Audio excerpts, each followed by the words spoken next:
slow the spread of the coronavirus. Some governments are tracking citizens with the help of apps, drones, and other high-tech methods.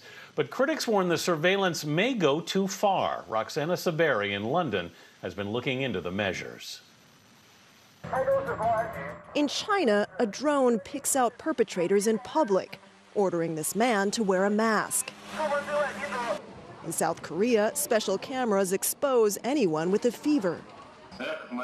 And in Tunisia, a police robot questions suspected violators of the country's lockdown.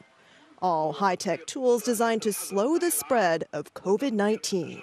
I had to fill out a form, putting in my address, my ID number, and all that for them to track me. Milo Shia, a student at American University in Washington, D.C., says when he flew home to Taiwan last month, authorities told him to quarantine at home for 2 weeks. They verbally told me that, your phone will be satellite tracked. He just didn't realize how closely.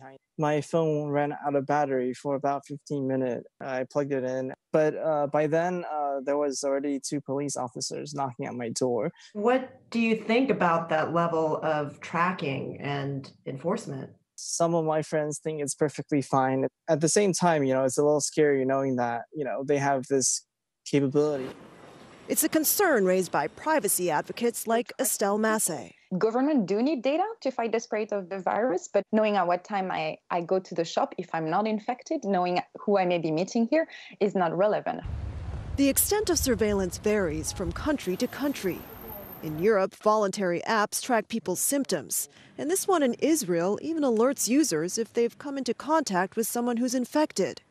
Now, Google and Apple say they're building similar contact tracing technology into smartphones, a move President Trump says his administration is looking into. Already, U.S. officials are turning to tech companies to tap into people's digital data to see if they're practicing social distancing. Here in London, for example, data gathered by Google shows where the UK's lockdown is working. Visits to shops are down 84%, to workplaces 61%. But visits to parks, where police have had to send sunbathers home, have dropped only 15%. That is very useful data, and it is very easy to keep that anonymous. The next step would be when the government starts to track individuals. We don't know when that will happen. CBS News contributor Nick Thompson. How unprecedented is this use of technology? I don't think we've ever had a moment where people are willing to say, okay, you can use my phone to identify every person I've been near, and I'm okay with that. That is new. But everything about coronavirus is new. This contact tracing technology is not yet widely used in the U.S. And so far, it's up to you to download an app and share your details. Now, these tools are useful, but as they become more widespread, they'll raise more questions about privacy. Anthony?